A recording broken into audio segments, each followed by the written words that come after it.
ila gayon nga gibiyaan ang tanan. The willingness to be with Jesus.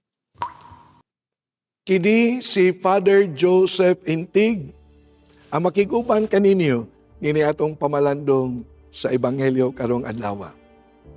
Dapiton ko kamo sa pagkuyog kanako sa atoa karon nga pamalandong.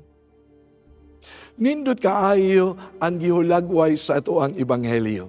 Dili ba nagisgot man kini kung giunsa ni Kristo pagtawag ang iyang tagsa-tagsa ka mga tinunan, ang mga apostoles?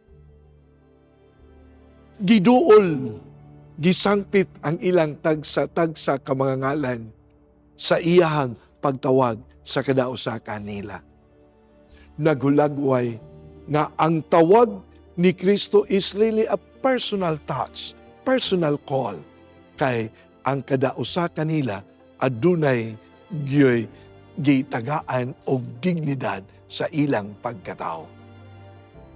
And then, nindot sad kaayo ang dagway sa pagtubag sa tawag ni Kristo sa tagsa-tagsa ka kanila. Dili ba gihulagway nga ila gayon nga gibiyaan ang tanan? The willingness to be with Jesus.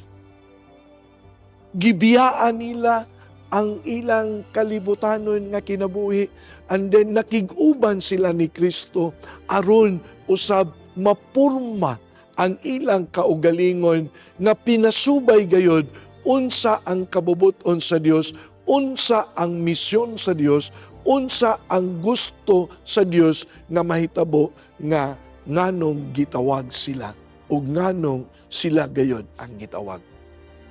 Mauna nga human sila nakig-uban ni Kristo sa pipila ka mga tuig, diha na usab ang giingon, being sent. Gipadala sila sa usa ka misyon.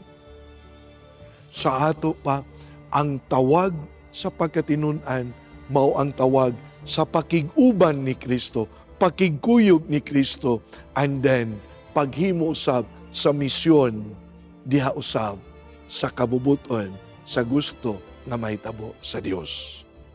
That's our call, and that's the mission entrusted to us.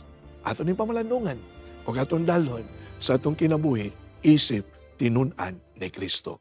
Manghinaot kita.